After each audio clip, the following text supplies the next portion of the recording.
নমস্কার বন্ধুরা, আজ হাজির হয়েছি সকলের প্রিয় ধারাবাহিক রোশনাইয়ের প্রিক্যাপ নিয়ে। আজকের এই প্রিক্যাপে দেখতে পাওয়া যায় রাত্রিবেলা রোশনাইয়ের ঘরেতে এসে আরণ্যক রোশনাইয়ের ব্যথা পায়ে ওষুধ লাগিয়ে ব্যান্ডেজ করে দেয়। রোশনাই কিছুতে ওষুধ খেতে না চাইলে আরণ্যক জোর করে ওষুধ খাইয়ে দেয় আর বলে, কালই আমি তোমাকে ডাক্তারের কাছে নিয়ে যাব ইঞ্জেকশন দেওয়াতে। এরপর চলতে থাকে আরণ্যক ও রোশনাইয়ের মান অভিমানের কথাবার্তা। হঠাৎই আরণ্যক বলে, তোমাকে যে করেই হোক রোশনাই, তোমার গ্র্যাজুয়েশনটা কমপ্লিট করতে হবে। গ্র্যাজুয়েশন না কমপ্লিট করতে পারলে তোমার কেরিয়ারে কেউ তোমাকে কখনো সম্মান করবে না। তুমি আমার হাত ছুঁয়ে কথা দাও, তুমি গ্র্যাজুয়েশনটা কমপ্লিট করবে বেনারসে গিয়ে। তখন রোশনাই বলে, হ্যাঁ আমি কমপ্লিট করব। আপনি আমার যাওয়ার সমস্ত অ্যারেঞ্জমেন্ট করতে শুরু করে দিন। এরপর আরণ্যক রোশনাইয়ের দিকে নিজের হাতটা বাড়িয়ে দিয়ে বলে, আমার হাতটা ছুঁয়ে কথা দাও, তুমি সত্যি বলছো আমায়?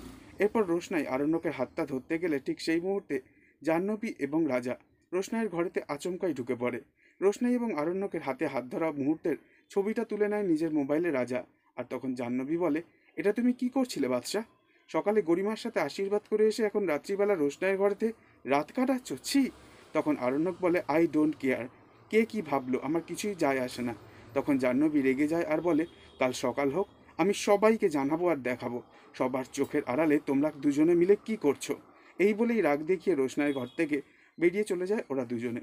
তবে গরিমা জানতে পারলে কি হবে?